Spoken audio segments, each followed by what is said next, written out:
Hey everyone, and welcome back to the deepest part of the night. Make sure you're comfortable and fully settled in for a long one. Tonight, we're blending the soothing sound of the rain with unsettling and chilling stories, so you can truly let go and relax. If this mix of calm and unease feels like your kind of escape, please take a moment to like the video and subscribe so you don't miss more long, rainy nights of narrative dread. Also, let me know in the comments where you're tuning in from and what time it is right now.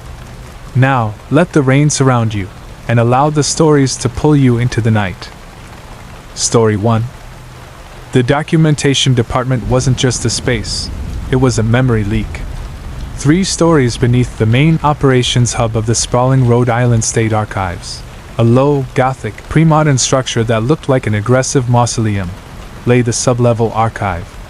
An immense, dehumidified tomb accessible only by 2 rusting freight elevators, both so old they ran on industrial steam pressure, and my territory from 11 p.m. to 7 a.m. I took the job because the commute through the icy northeast winters was short, the required presence of any other breathing human was 0, and the pay, for babysitting a vast, empty graveyard of paperwork, was astonishingly good. My official title was Records Custodian and Environmental Auditor, but in real terms, I was a security measure protecting paper from the humidity and the spiders, and ensuring that no one, for all their worth, ever came near the old, steel-riveted Section X Prime, the forgotten back annex of classified, pre-digital records from the mid-20th century.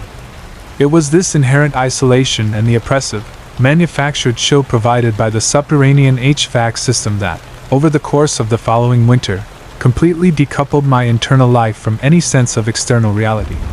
Down there, with the polished, institutional chrome reflecting the long banks of humming, low-wattage fluorescent grid light, time did not flow. It pulled. My shift was built around obsessive, repetitive routine: start at the farthest corner of the sublevel, patrol every 2 hours, check the atmospheric conditions for humidity and temperature, log the results manually, ensure no rodents had breached the exterior vents, and then spend the remaining 6 hours working through my postgraduate thesis, always in the utter isolation of my cubicle, a massive, industrial desk situated exactly under the only structural beam in the vast, empty space. The first few weeks were textbook isolation.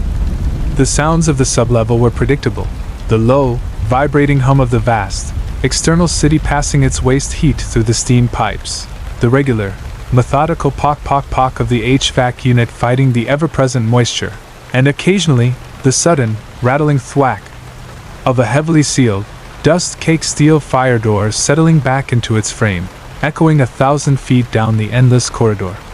These were the only companions of my long, empty shifts. But then, the routine itself became fractured, deliberately interrupted by something that knew the pattern as intimately as I did. The first disruption was subtle, purely positional. Twice a night, I performed an audit of Environmental Quadrant Red Eye, which contained thousands of file boxes full of pre-digital real estate surveys. All uniform gray banker's boxes, stacked neatly to a monolithic height of 12 feet on bolted-down steel shelving. I was obsessive about 2 things: the perfect horizontal alignment of the top boxes and ensuring that the heavy steel crossbars securing the racks were taut. On a particular cold Tuesday morning, during my 5 a.m. sweep, I found the top-tier boxes in Quadrant Red Eye perfectly aligned, as always. But 3 specific, adjacent boxes, which looked completely normal from the front, had been pulled 3 millimeters forward off the shelf's surface, barely enough distance to expose a hair-thin line of the gray steel shelf beneath. I used my specialized, calibrated level to check the remaining 3,000 top-tier boxes spanning the entire mile of archive. Every single box was flush with the front, perfectly straight. Only those 3. I returned the 3 boxes flush, manually recording the occurrence as structural shift, ambient settling. On my next sweep, 3 hours later, the exact same 3 boxes, and only those 3, had been subtly, perfectly, pulled forward, each precisely 3 millimeters. It wasn't random ambient vibration. It was a precise, controlled action, deliberately aimed at the only location I meticulously checked on a repeating basis. It was the digital error code of the unseen entity, a clear sign from the silent environment saying, "Your routine is observed. Your presence is known." I began to call the thing the auditor. The auditor's primary focus quickly became the computer network, the one tangible point of human structure and communication in the deep subterranean lair. The internal archive system was a closed, heavily encrypted LAN, with a lone, industrial standard workstation sitting forlornly on my single desk, connected by thick trunk lines that disappeared into the floor.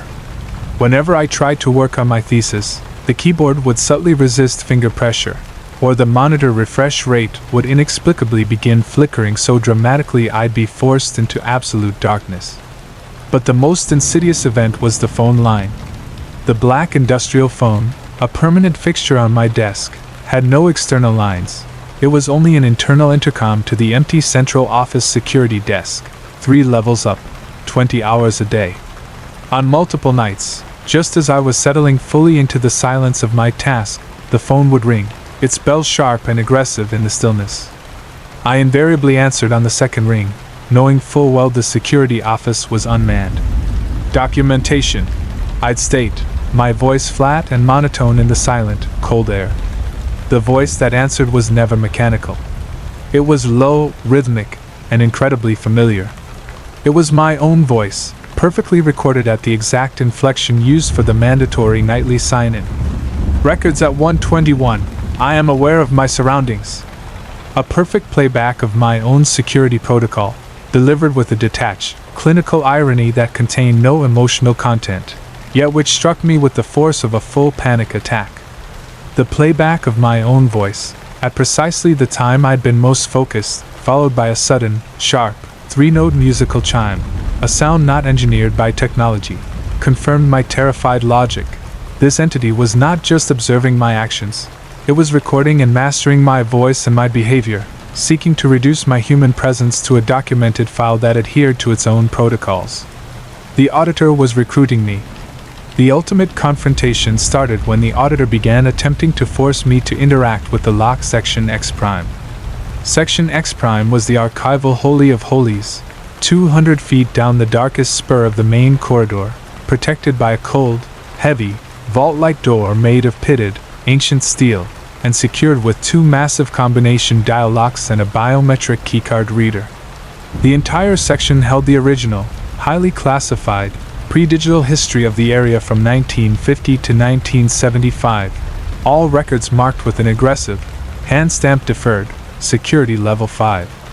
On a clear, silent Thursday night at 4 a.m., the lights along the main corridor began abruptly, violently flickering, plunging the central workspace into intermittent, blinding chaos. I grabbed my high-powered field flashlight, my sole source of stable light.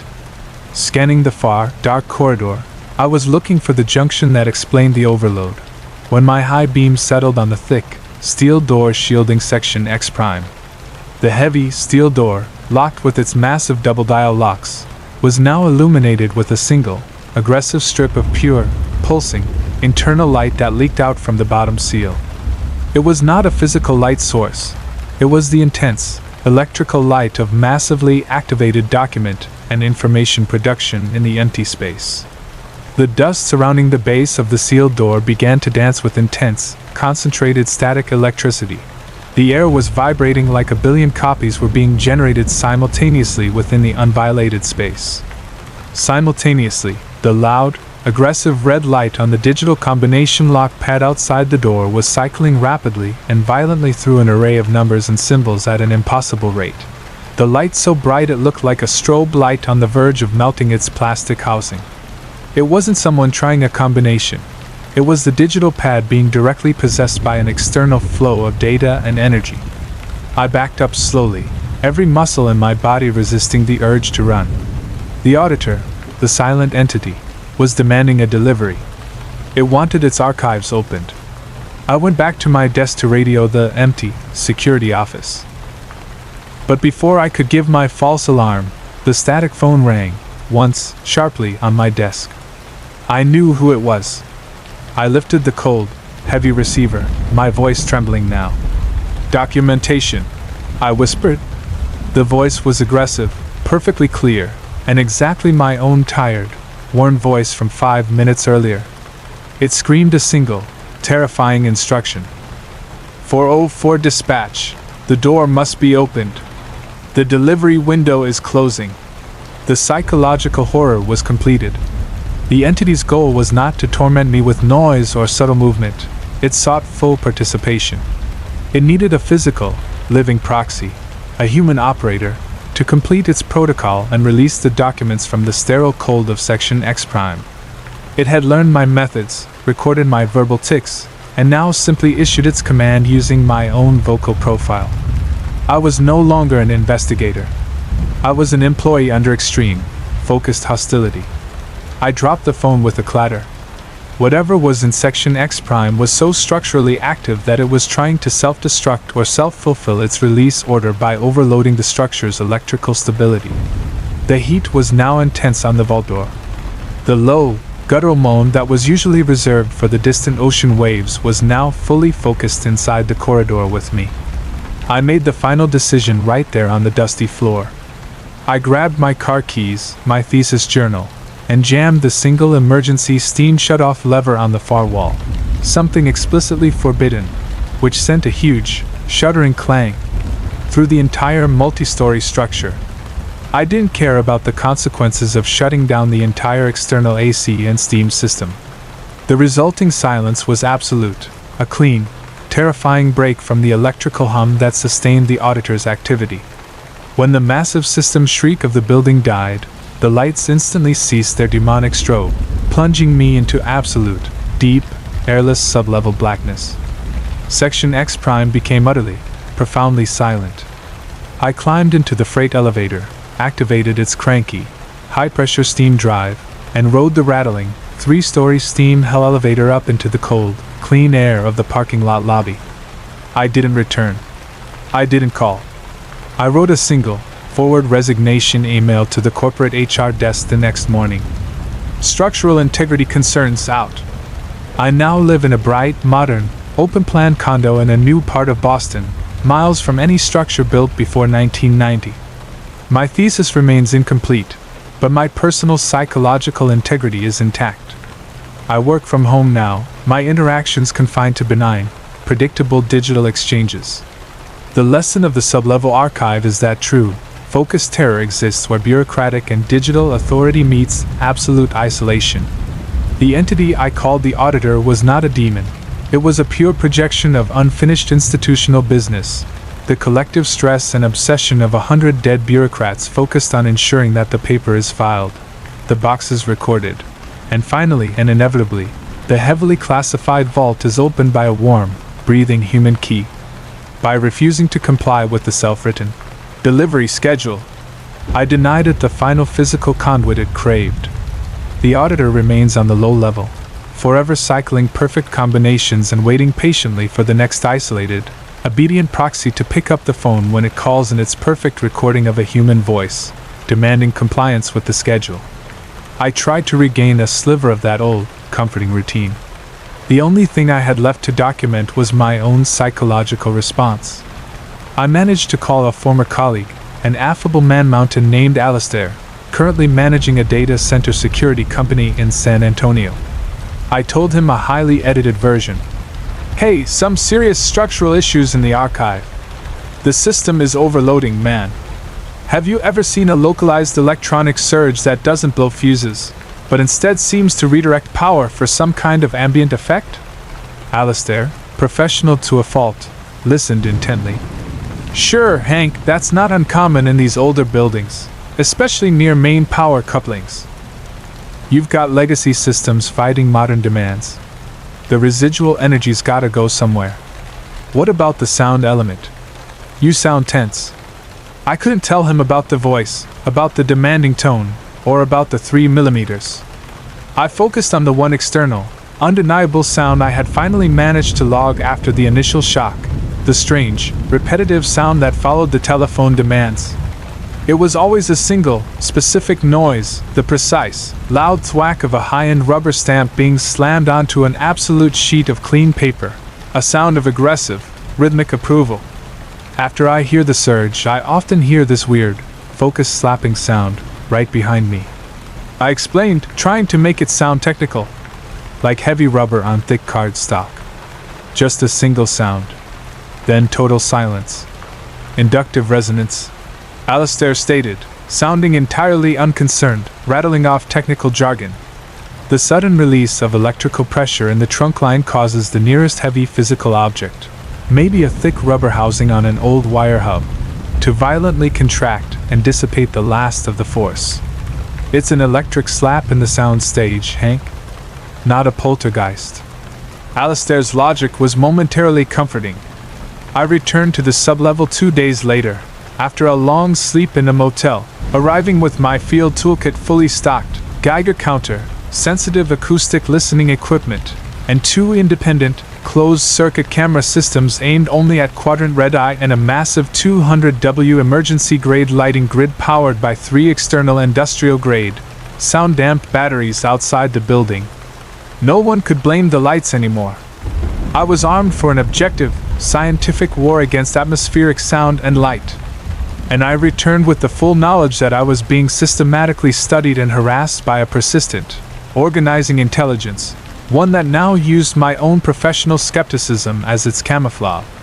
The very first night I returned, with the external emergency grid blasting a continuous, high-intensity artificial daylight through the dusty sublevel, the terror changed its methodology. All lights and power systems remained fully operational, steady, and clean. All were silent. The auditor issued direct electrical attack in favor of slow-moving, positional dominance. Around 3 o'clock hours, I was sitting under my pillar, bathed in a pool of artificial, clinical light, working meticulously on my thesis, a complex paper on ancient cartography. All my attention was on the meticulous task. The main aisle behind my desk was a wide-open path leading 600 feet back to the vault-like door of Section X'. The silence was absolute now, but the sensation of being watched was overwhelming, far beyond all previous experience. It wasn't the kind of look that came from across the room. It was the heavy, close-range stare of a supervisor reading over your shoulder, judging your focus. I reached out my hand and slowly turned my desk chair around. The aisle was empty, lit like a runway. No shadows, no visual aberrations. But the light, the external, artificial light, was wrong. A single, continuous shadow, deep and absolute, was being cast onto the polished linoleum floor, directly behind my desk, originating from an impossible height and width above the grid lamps. It wasn't a shadow cast by my head or a piece of equipment. It was a perfect, dark outline of a massive, unmoving desk with an old, high-backed executive chair positioned directly behind where I sat.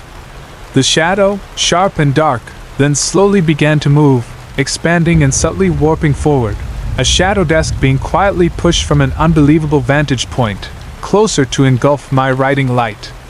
I didn't move. My stomach dropped and my focus became absolute. I did not turn off my emergency high beam. I focused completely on the light. The physical light had to win the battle of perception against the impossible shadow. A new sound began in the darkness high above my head, a low, thick, scraping sound of heavy office furniture, pure, unvarnished acoustic terror, being violently dragged forward on a gritty, metal surface. The sound was not in the walls. It was occurring at the height of perhaps the second level of the ground from where I sat, the space in the abandoned void.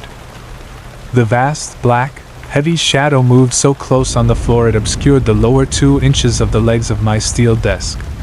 Then it stopped, perfect and silent, its edges so sharp it looked like a photographic composite error. I heard the snick of an invisible machine. The sound that followed was not violent, but chillingly procedural, a sequence of 11 distinct, soft, rapid click sounds, coming from immediately within the profound, close shadow. A precise sequence, rapidly delivered in a burst, and then silence. I instantly knew what that clean sound was, the sequence of an expert administrator using a rapid touch type on a full, archaic QWERTY industrial typewriter. Not an average computer input, but a perfect, flawless mechanical execution of a short, high-speed typing sample. It was the auditor documenting my failure rate. Fear had broken through sheer objectivity now. I was dealing with a cold, organizational intelligence that was actively materializing its own workspace. A silent, spectral desk that had been moved, in utter darkness, to sit directly behind mine, all in service of filing a report about my presence. It wanted to coexist with me, but only to enforce its own professional dominance. I worked up the courage to slowly, agonizingly reach for my camera, a dedicated evidence-grade shooter, only for its high-powered internal focus to suddenly snap from an immediate, localized electrical surge, delivering a profound, small ZAPPP sound and an immediate odor of burned plastic right next to my left ear. The physical assault was entirely focused on the act of recording itself and was entirely designed to be undetectable. A single-use power surge on one delicate microcircuit. The shadow desk remained complete and motionless behind me. I decided to stop fighting the auditor on its own temporal and technical terms. I spent my final week working only with pencil and paper, filling my notebook with drawings of the shadow desk and the exact pattern of the recurring static electricity failure that had broken all my high-end modern equipment. The atmosphere remained dense.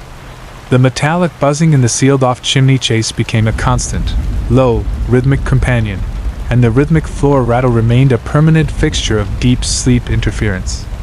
The final act of eviction was brutal, focused, and utterly personalized.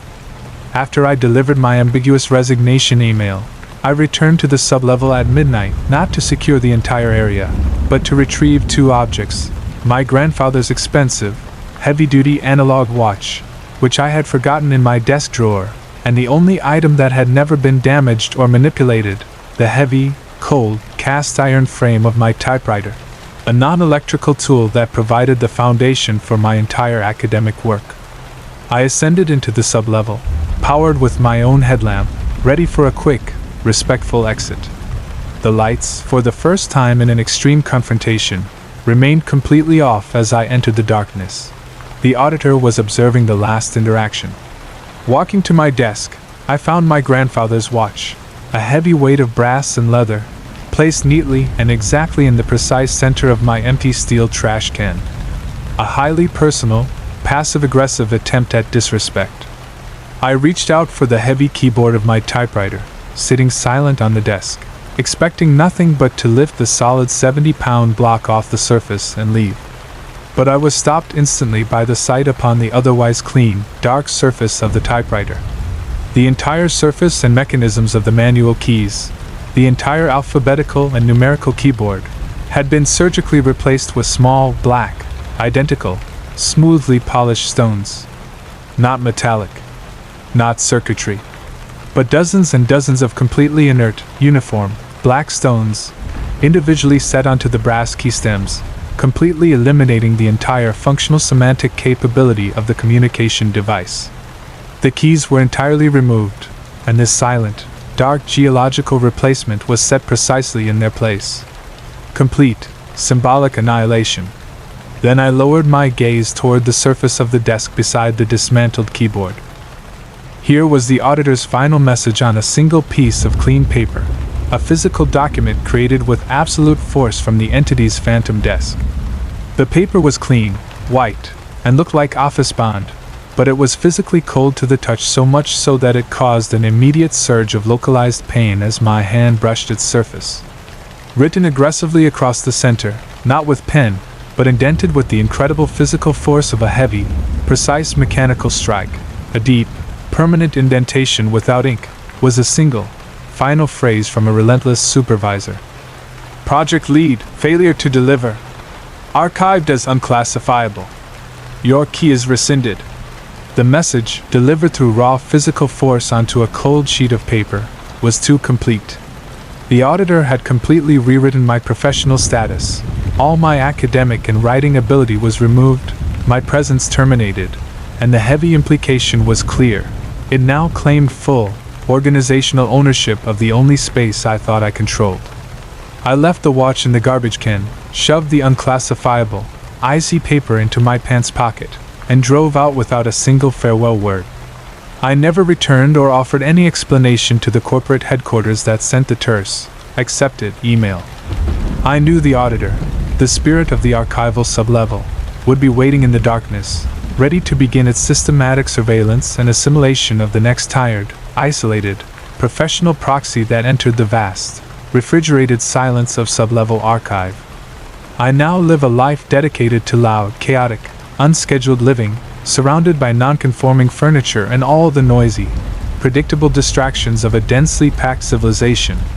Because the single-minded focus of an entity dedicated to institutional, methodical paranoia is a far colder, more complete psychological terror than any screaming ghost.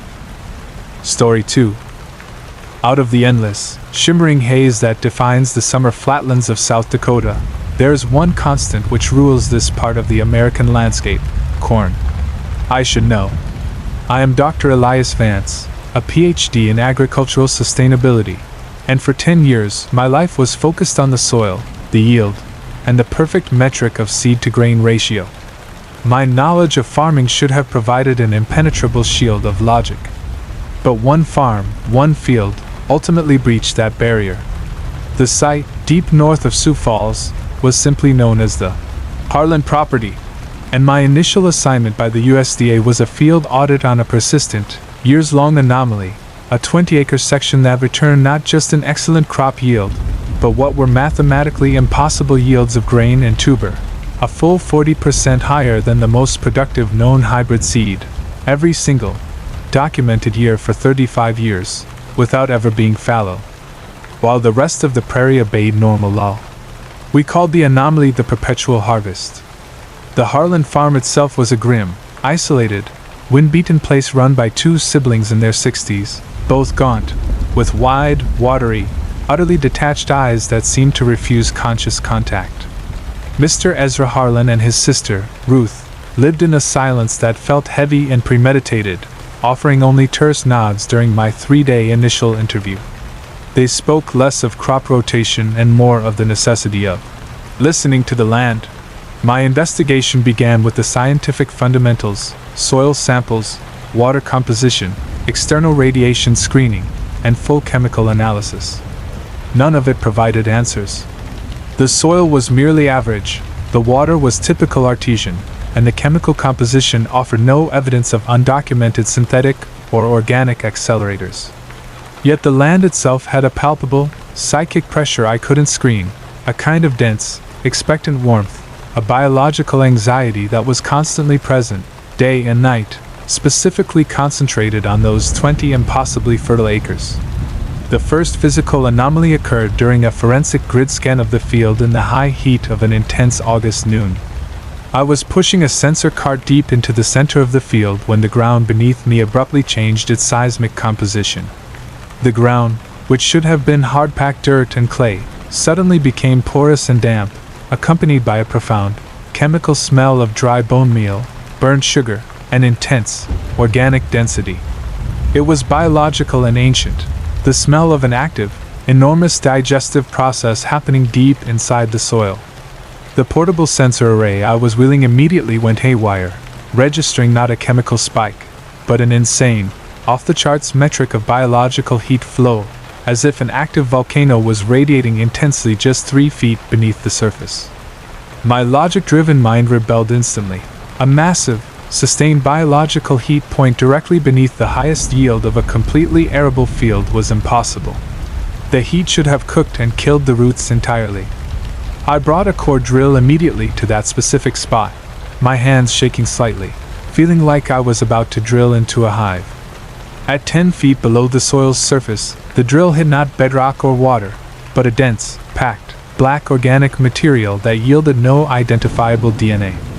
It was thick, soft, and warm, releasing the powerful, chemical smell of ancient, active decomposition, something so old its biological activity defied all contemporary carbon dating. I sealed the sample immediately. Whatever was sustaining the perpetual harvest was buried deeply and feeding on something intensely biological. That afternoon, the Harlan siblings made their single, clear contribution to the investigation. Ezra Harlan slid a single, faded, badly damaged photograph onto the cracked surface of the kitchen table, a picture from the 1930s of a beautiful, full-grown stand of heirloom corn surrounding 2 small, smiling children, a young boy and a girl. The field only asked for silence and respect. Ezra murmured, rubbing his gaunt hands over the faded frame. "It only wants silence, and to be fed what it has been promised. That's our only job now." I did the necessary research. 2 farm children, a boy named Timothy and a girl named Sarah, famously vanished from the region in a massive dust storm in 1935, never to be seen again. Their final sighting was at a deep, unexplained sinkhole that had recently collapsed on the Harlan property, long before Ezra and Ruth were even born. They were presumed lost down below and smothered. The second psychological element of the encounter, the sound of the whisper wind, began the moment I left the Harlan kitchen. The farm's utter, wind-dead silence now became punctuated at unexpected moments by a chorus of tiny, repetitive, high-pitched rustling, lisping, whispering sounds that ran between the long, standing stalks of grain. It wasn't the wind. The air that touched my skin was totally still. This was acoustic directionality through the foliage, sounding precisely like 2 small, energetic children playing a desperate game of hide and seek with each other, hidden a mere 5 feet away on all sides of the field. The whisper wind followed me across the breadth of the 20 acres like sonic heat-seeking missiles. It was unnerving, a game played by non-existent entities confined entirely within the field's acoustic space, always sounding entirely desperate. The harvest climaxed during an isolated overnight watch I set up in the extreme center of the highest yield point, exactly where I found the massive geological heat spike. I believe the anomaly had a time code. It was active under the full, cold light of the moon. My goal was simple: to wait for the biological energy to activate fully. I was huddled in my lightweight camp chair at 3 a.m., the dense aroma of the warm soil and the high, unsettling, rhythmic whisper wind surrounding me. My Geiger counter, which I kept running the entire time, suddenly came to life with an alarming, high-speed tick-tick-tick-tick-tick, indicating a massive external energy spike that defied any logical explanation. It wasn't radiation. It was a pure, organized atmospheric phenomenon that felt utterly alien. Then the final, absolute shift occurred in the dense, total darkness of the silent field. This time, the sensory onslaught was both tactile and highly visual. I watched, frozen in my chair, as the tall, heavy-headed ripened corn stalk directly 20 feet in front of me began to move. Not swaying in the wind, there was no wind, but a slow, deliberate flexing of the thick green outer stalk, twisting subtly like an enormous reptile coiling its body. The corn stalk slowly bent its body, coming into a 45-degree horizontal position aimed directly at my location. And then, from the high, dense grain ear of the corn, the enormous food source on the end of the stem, came an immediate, thick gush of profound, chemical-smelling fluid, an extreme secretion of highly viscous, dark blue, heavy material that looked like concentrated chlorophyll mixed heavily with deep water ink. The fluid didn't simply drip. It flowed with a relentless, purposeful momentum into a dark, small pool on the dry dirt immediately in front of the single, massive river stone I used for my field equipment. It was a fluid delivery system for a profound biological resource. Then, from within the darkness of the stalks, as if signaled by the outpouring of the fluid, the physical movement erupted. Every single stalk of fully grown corn in the 20-acre perimeter began to violently shake and twist, not collectively, but cyclically and individually, making a sudden, powerful, aggressive dry rustle that sounded exactly like 100 individual people thrashing violently in place in a panic attack, all around the edge of my exposed camp chair.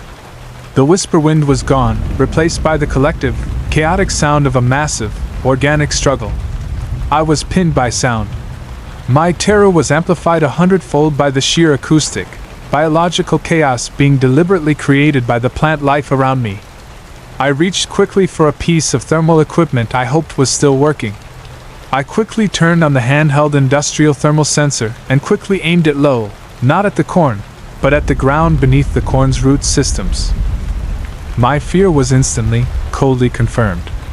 A profound, and possibly strong thermal signature was not rising from the ground, but was descending with surgical precision from the roots. A vast network of thermal, living energy, descending rhythmically in pulse-like waves, all converging on a single, massive heat point at 2 meters below the surface. The thermal pattern, as viewed on the sterile gray screen, was not random. It formed a complete, interlocking, non-natural, and deliberate matrix of energy lines, weaving around and then focusing on a single point in the center of the subterranean coil. Under the field of massive, impossible energy was a geometric, living structure. The whisper wind returned, this time not a playful lisp, but a unified, high-frequency, terrifying collective children's scream that was entirely audible and entirely physical, seeming to come from the ground immediately beside my chair. "He is not full. The yield must feed.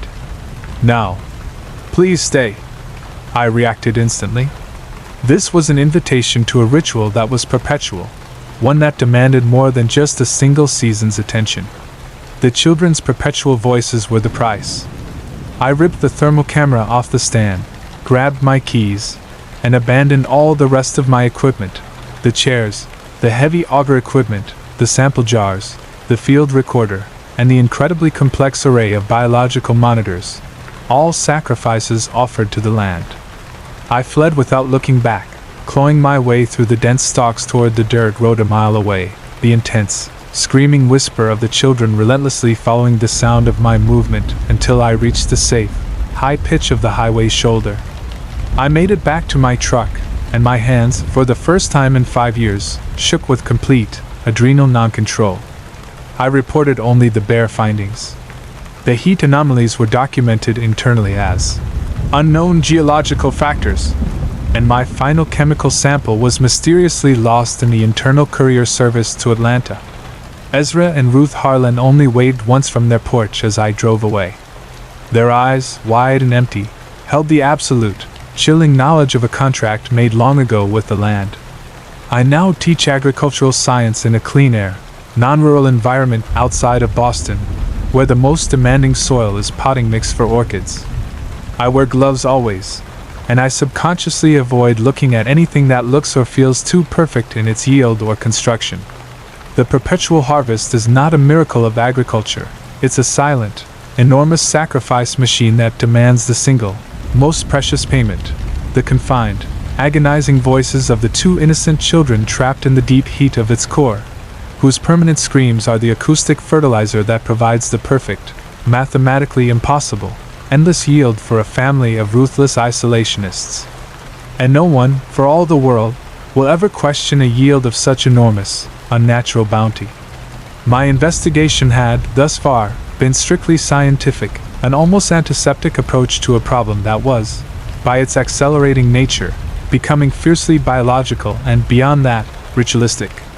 After sampling the strange black humus from 10 feet down, I took a calculated risk and stayed 2 additional weeks on a self-financed extension of my trip, convinced I was on the cusp of an archaeological, not agricultural, discovery. The Harlan siblings were deeply unnerved by my lingering presence. They would sit on their small, shaded porch, watching my every move with the silent, perpetual vigilance of 2 old spiders guarding a fragile web. "The field," Ezra stated one evening, his voice a dry rasp that seemed to belong to the prairie wind itself. "It doesn't need much, Professor.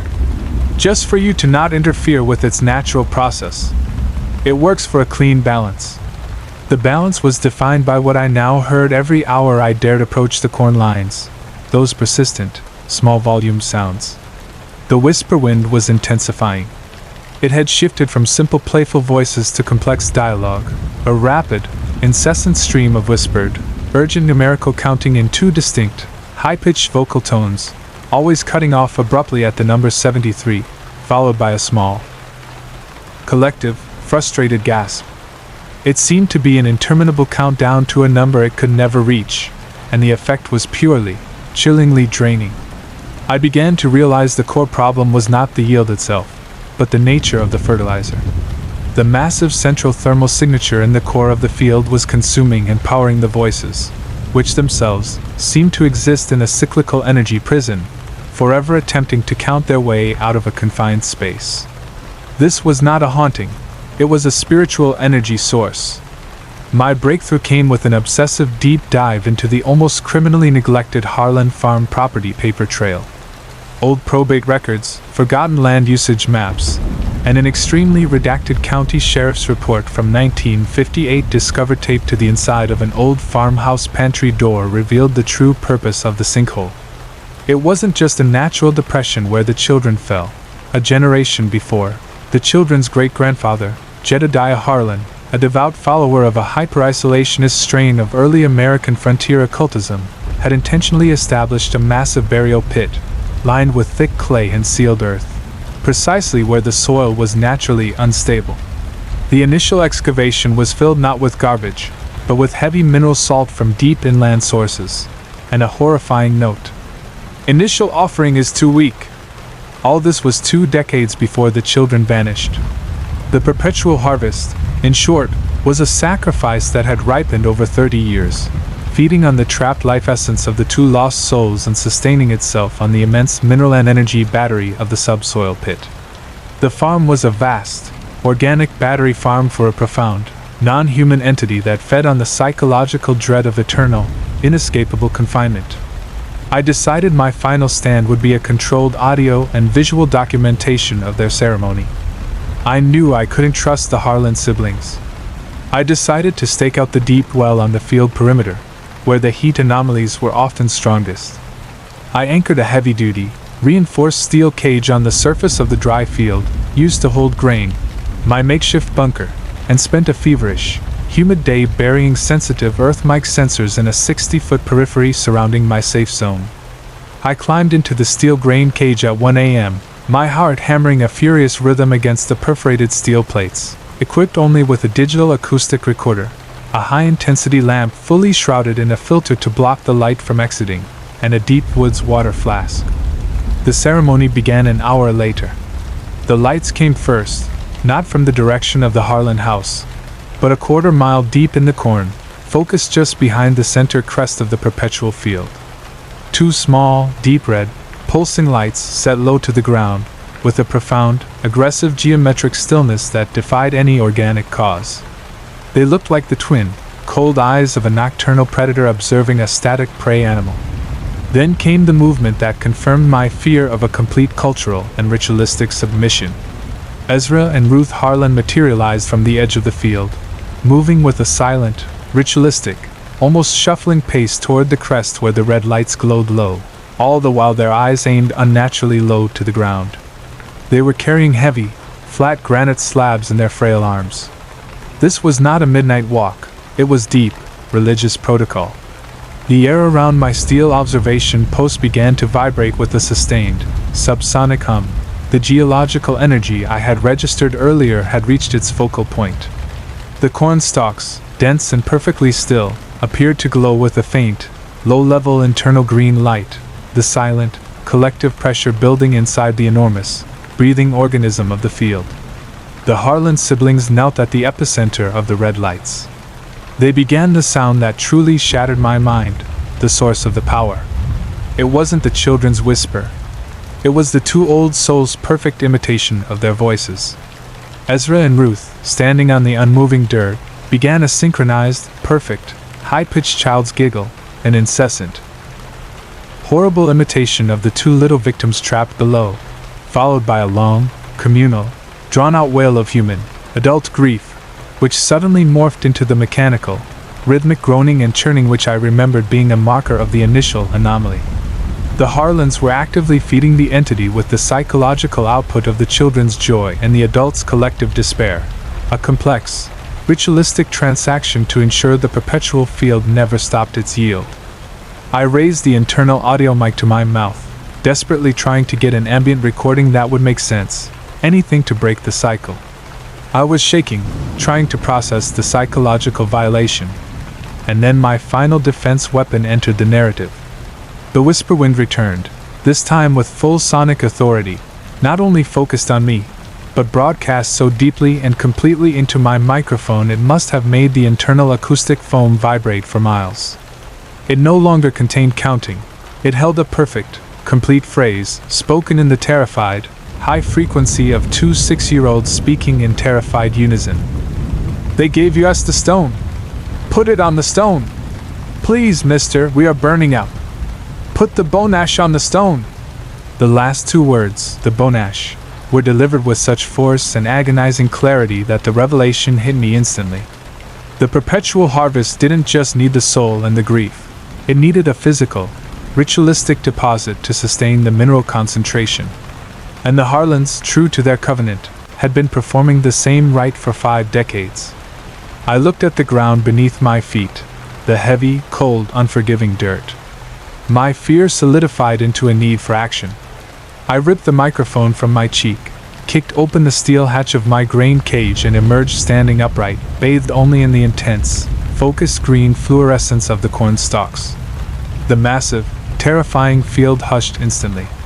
The 2 Harlan siblings spun around, and their faces, previously empty, were now masked with a sudden, furious horror that someone had interrupted the sacred communion. The twin red lights low on the crest suddenly focused and began to flicker rapidly, frantically, demonstrating violent sensory awareness of the breach. I didn't try to save anything physical.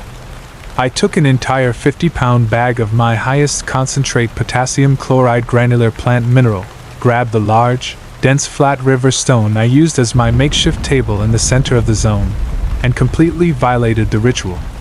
I ripped open the bag and, in one single, violent act of defiance, I shoved the heavy, crystalline, mineral-based granules with aggressive force directly onto a perfectly round, 3-foot-wide circle of dirt right next to the Harlan's effigies. I saturated the ground with the purest form of sterile, nutrient-rich, aggressive agriculture, not the bonash the entity truly craved. Aggressive scientific replacement of the organic core. The subsequent acoustic and seismic surge was total. An enormous, instantaneous crack erupted from the ground beneath the center of the field, an unimaginable geological fissure that sounded like a building collapsing into a canyon. The entire atmosphere exploded in a sudden, thick, powerful, high-frequency AGONY scream that was a non-human, multitonal sound so intense it felt like the cold, dry air itself was being shredded piece by piece. The dense heat registered on all my abandoned thermal units must have surpassed anything manageable by local wildlife. The twin red lights on the crest vanished. Ezra and Ruth Harlan simply stood up straight, frozen, their faces the pale white of 2 statues that had been drained of all color and emotion, their empty, wide eyes staring only at the spot where I had dumped the synthetic mineral salts. They didn't pursue me. The harvest had failed. I walked out of the Harlan property with the cold, absolute certainty of an extreme environmental violation.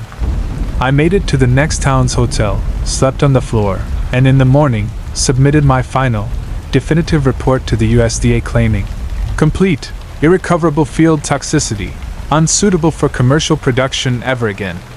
Nobody questioned the loss of an impossible yield that defied all law. I now live in a major city that is fully encased in black pavement and towering steel, and my only gardening interest involves synthetic horticulture. I never travel, ever, to a place where I cannot hear the constant, reassuring sound of human-bred traffic, a chaotic, loud testament to the triumph of industry over nature. Because on the plains of the American Midwest, something is ancient and waiting below the topsoil, and it actively uses the agonizing voices of trapped children to lure the living closer. Only so it can achieve the perfect, mathematical yield. To win the battle of agricultural horror, you must not move the ritual. You must destroy the fertilizer's power with the purest force of aggressive, non-organic science. The perpetual harvest is dead. And deep in the darkness below, the children's screams are silent now, at a profound, unendurable loss of their sustaining grief. Story 3. If a tree falls in the empty back swamps of Bayou St. John and no one is there to hear its crash, did its potential for physical sound truly exist? As a professional sound engineer, specializing in film post-production mixing, I spent 15 years answering that question with one cynical truth. A sound exists only if it is contained within a microphone capsule. Everything else is mere atmospheric pressure. My quest, my personal holy grail, was always that mythical final product, acoustic zero, total, absolute, clinical silence.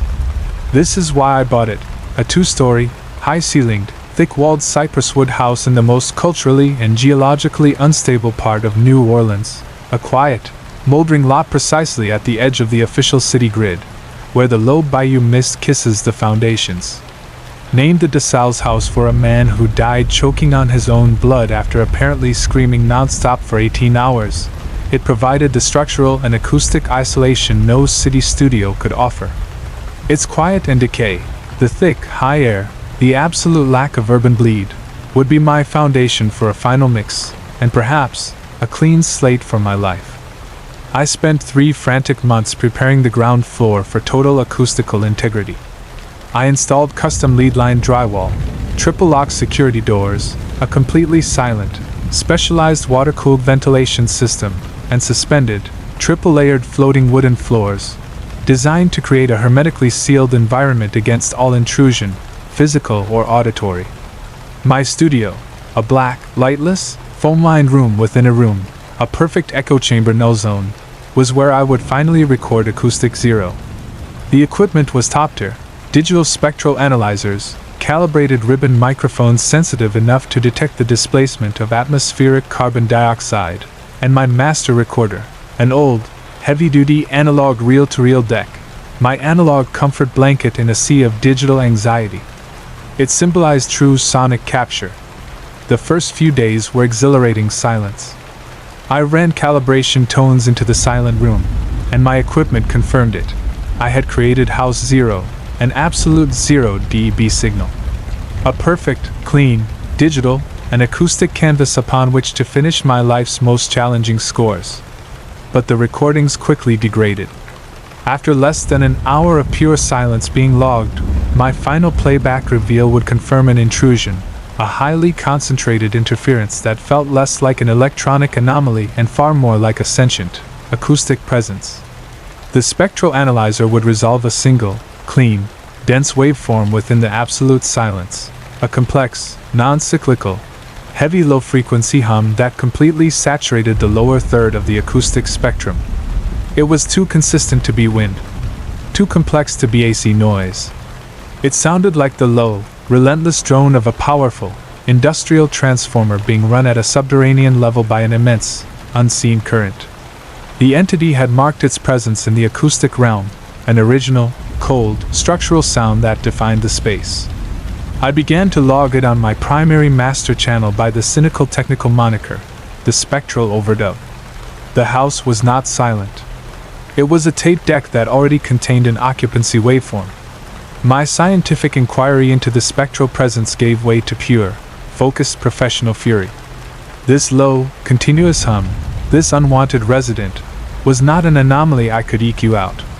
The moment I attempted to digitally filter out the low-frequency drone, what should have been a clean notch, my entire digital system would inexplicably crash violently, the core processing chip failing under an instantaneous, massive, power-hungry computation overload. The hum was so deeply ingrained into the building's acoustic fabric that my attempt to digitally excise it was met with cold, instantaneous electrical aggression, a structural defense mechanism against professional removal. I was powerless to erase this tenant from the landlord's tape. The spectral overdub began to retaliate in full force on the week following my failed attempt at digital erasure.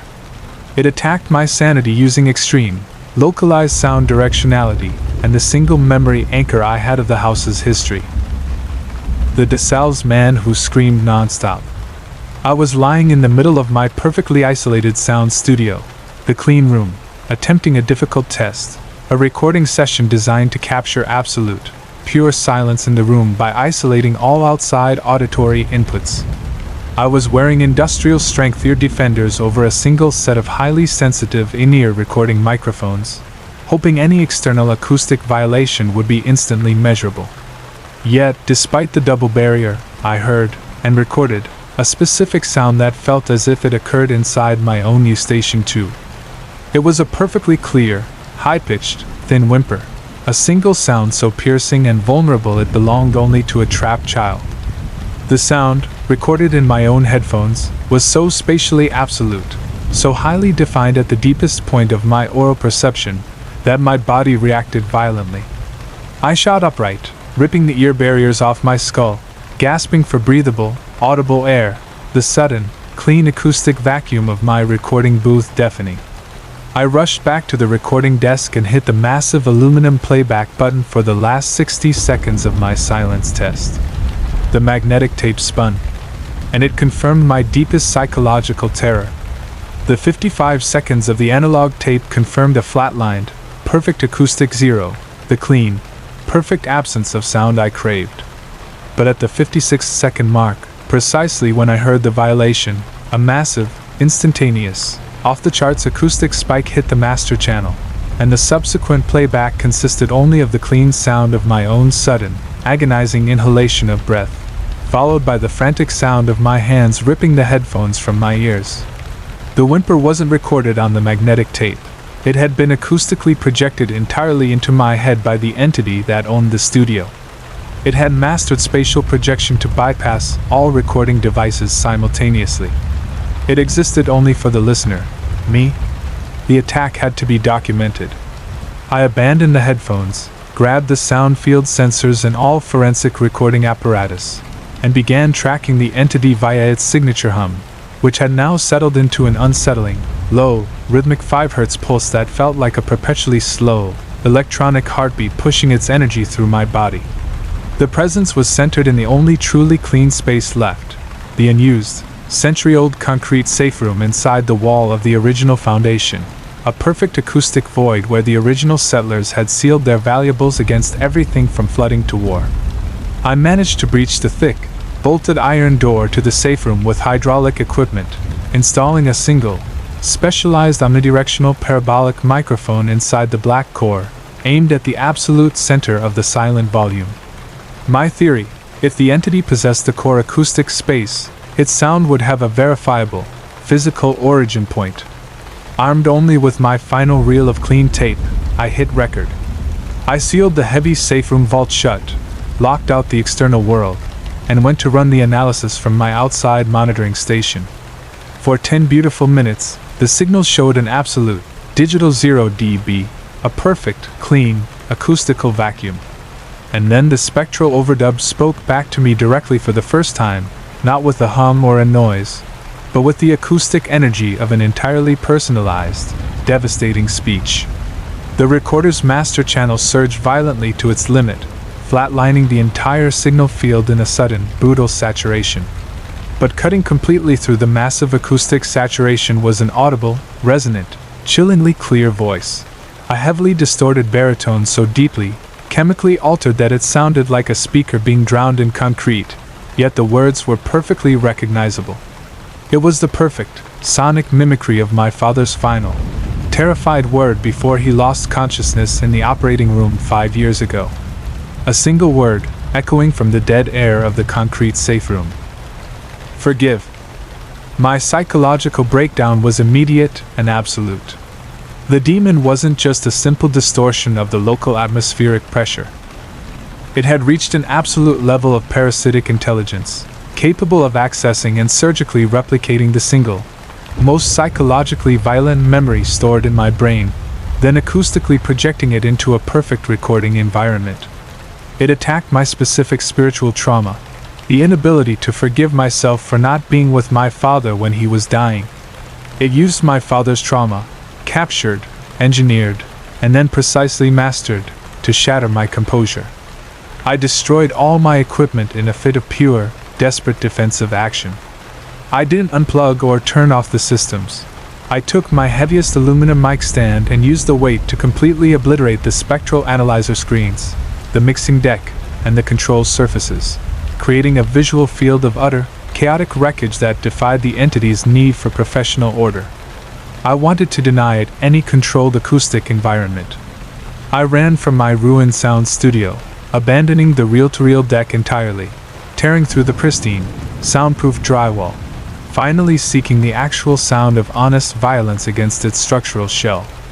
I fled into the original part of the DeSalle's house, up the long, grand, sweeping staircase, finally ascending to the only acoustic dead zone remaining, the unused, sealed-off master bedroom where the man named DeSalle's had done his last 18-hour scream. The final act of its acoustic oppression was total. Surrounded by the cold, heavy darkness of the sealed-off chamber, I was now trapped inside the acoustic echo dome of the entity's amplified rage. First, I heard the sound that confirmed the house was fully possessed by the sound entity.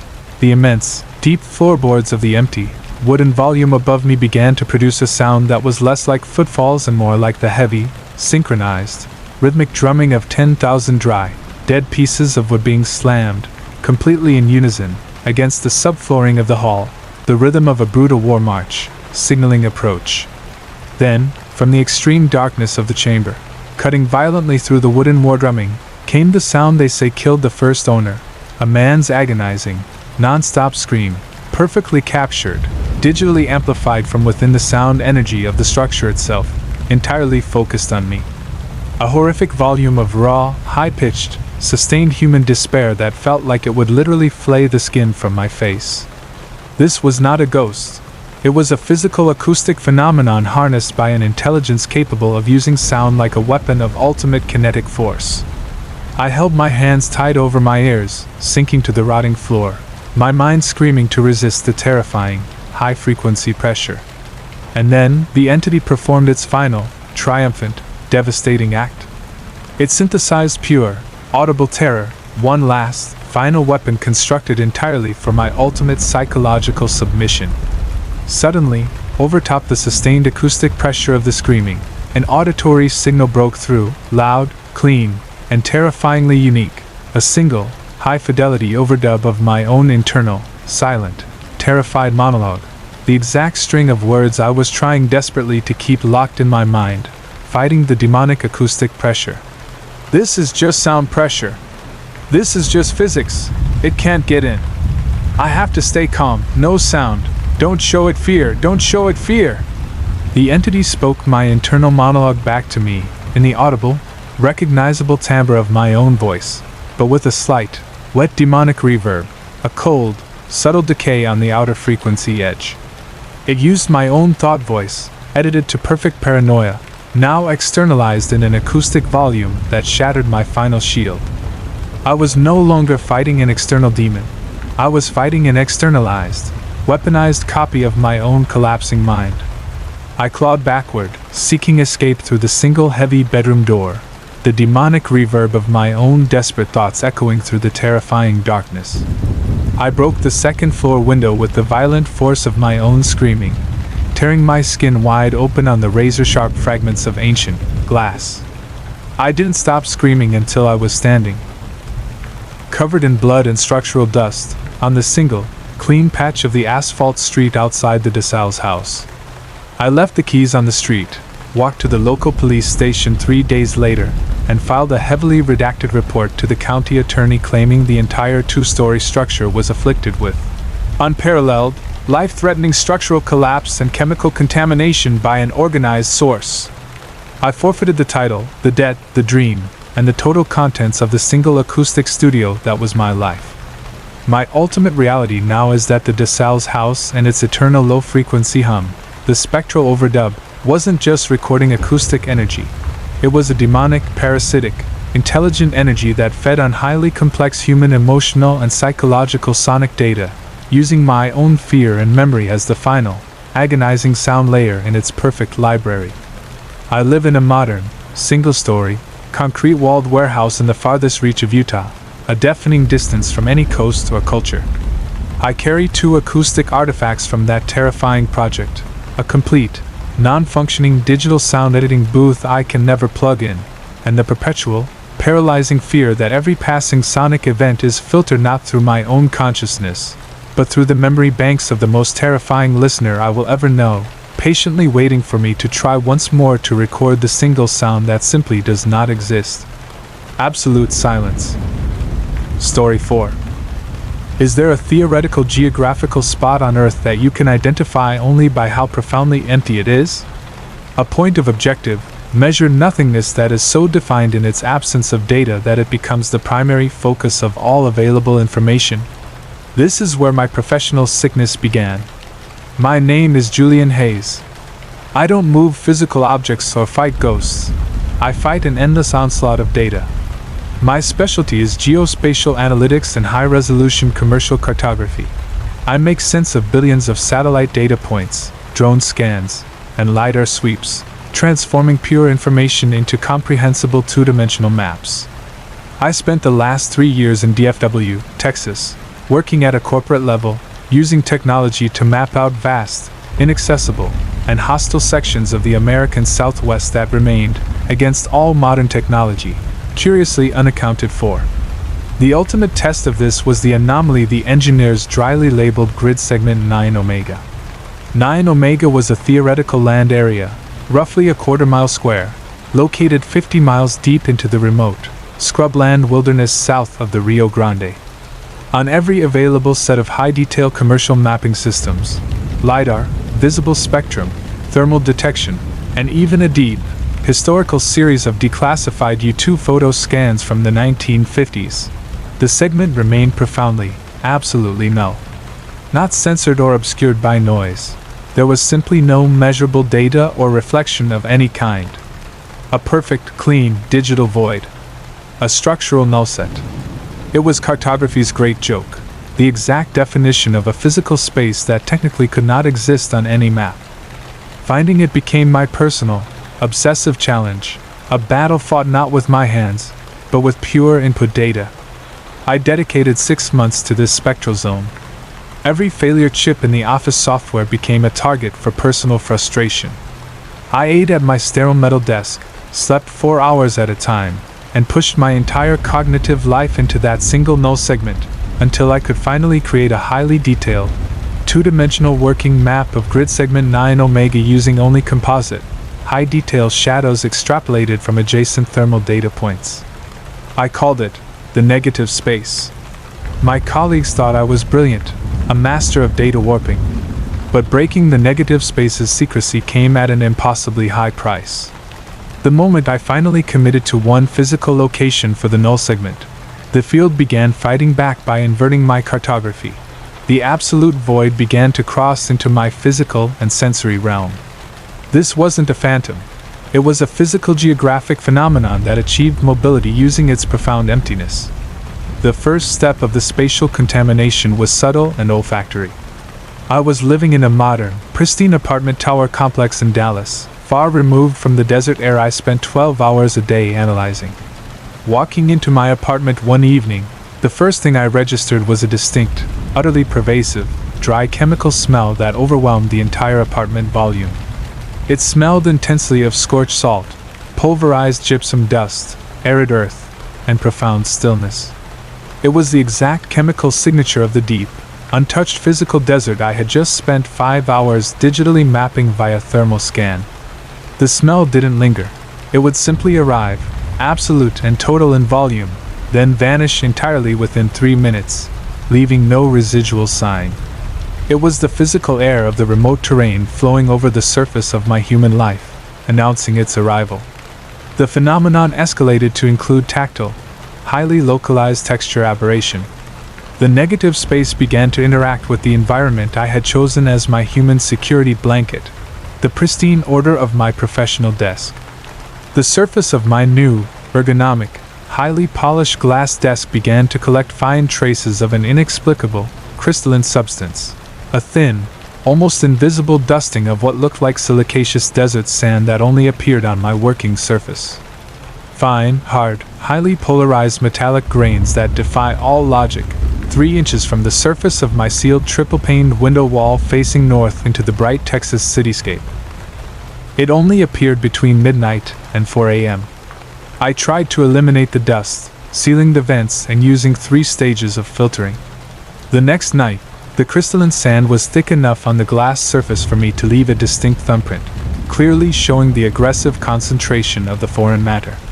The ultimate horror of the cartography of an obsession was confirmed when my professional mapping systems began to suffer not only random catastrophic failure, which I already accepted as standard warfare, but deliberate, personalized manipulation that violated my most complex geometric calculations. I kept a separate, encrypted personal drive where I stored my most meticulous, time-consuming map of the null segment, a detailed, self-generated analysis of its internal anomalies, logged to an intense, aggressive, 30-step geometric scale. I discovered a single file I had not created on the master drive one morning, a self-generated, composite shadow-based vector illustration of the negative space. The image was perfect, a high graphic, two-dimensional representation of a massive black hole set into a bed of jagged, high-contrast desert grit. But the file contained one horrifying new element that was not generated by data. The entire exterior border of the null segment's outline, the invisible frame of absolute nothingness, had been ringed with an unnerving, repeating, high-definition graphical signature, 36 black, aggressive human stick figures, stylized and identical, drawn only with two clean lines for the arms, each figure posed flatly against the impossible light source outside the null section. The stick figures were positioned vertically along the outer edge, like a protective palisade guarding the core. The self-generated illustration was a personalized message. It wasn't just physical emptiness on the map. A cold, conscious intelligence resided within it, and it was protected by an army of symbolic entities. It sought to externalize its domain onto my reality. It knew I knew its location and composition. The final terror began in my bedroom suite, far away from all my professional instruments, ensuring that the final confrontation was purely personal and psychological. The negative space began to achieve an intermittent visual projection that overlapped my home environment, creating a subtle, spatial double exposure that could only be deciphered by the eyes and not by the lens. I was lying in my bed, staring anxiously at the single point of geometric weakness in my massive windowed wall, the perfectly angled 90-degree structural column that joined the ceiling-to-floor glass. It was a clear, perfect joint of aluminum and composite steel. As I stared at the blank white paint, the column began to wobble in my vision. Not a physical movement, but a persistent, overwhelming ocular fluctuation that caused the white paint to blur and move at an impossible, slow-speed rhythm, displacing the physical object. As my head started to ache from the profound visual distortion, the white surface was briefly eclipsed by an unmistakable apparition, a highly detailed, perfect two-dimensional projection of a narrow, black, vertical rectangular opening, a literal hole in the structural pillar, leading to a dark, impossibly deep void. It was the absolute black of the negative space's core, placed precisely where the physical, load-bearing aluminum structure protected my bedroom.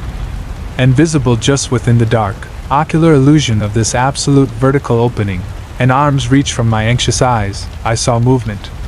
A single, dark, long, dried, multi-link metal chain, with a massively heavy spiked steel ball at the other end, swinging slowly out of the darkness and into the temporary visual plane of the column. It didn't emerge. It only swung halfway out of the column void, hovering there, absolutely motionless at the high point of its silent arc. It wasn't a warning, it was a static, overwhelming declaration of presence, silently waiting to be unleashed directly into the physical space. The full, cold, dark violence of the null segment was suspended, ready to crash forward only on one condition. I knew, with absolute internal certainty. It was waiting for me to acknowledge its existence, to physically walk over, touch the steel, and break the geometric perimeter of my bedroom. The negative space was waiting for the final step of my physical submission against the visual, geometric mirage. I rolled over, burying my face into the pillow, refusing to make visual contact, enduring the agonizing stillness of the physical world and the mental torture of the swinging black chain and its sharp steel ball in my peripheral vision, all without ever confirming that the null segment's visual projection had entered my home environment on external physical or thermal means. I did not sleep or move for 5 hours. When the morning sunlight broke and the cold scent of scorched silt evaporated, I only moved to strip the entirety of my desk of its electrical components. I deleted, completely and permanently, every single document, every photograph, and every geometric vector file in my possession associated with grid segment 9 Omega. I wiped the hard drives, took the physical backups to a heavy-duty shredding firm, and paid cash for them to be atomized into fine digital dust. I needed every last trace of the evidence atomized until even the memory of the information would be irretrievable. I resigned without an exit interview, citing profound ethical concerns regarding the application of high geometry remote detection. I now work in a completely analog world. I sell high-end vintage paper materials. My job is ruled by old-world measurement, physical touch, and the comforting, predictable failures of century-old technologies. I refuse to use any form of digital GPS, mapping, satellite imagery, or anything that draws its geometric data from an aerial perspective. I rely only on the physical location of my own feet. I moved, without telling a single person my new address, to the noisiest, most aesthetically aggressive coastal city I could find, far away from the geometry of the flat, dry emptiness of the deep desert. I know, with cold, internal finality, that the null segment is always out there, and it still knows my composition. The sheer emptiness of that forgotten space is not a lack of data, it is a profound, organized intelligence that used the pure, objective certainty of geography and geometry to generate its own physical, territorial, aggressive reality. And the next time I see a completely clean, unmarked section in my peripheral vision, I will not reach for the map. I will reach for my shoes and immediately run into the nearest available crowd, because its final purpose is to suspend one's own perception of reality, inviting the target into the perfectly null set of its domain forever. The truth of all horror in the modern American landscape is that the digital void is always geographically linked to one of the quiet predators.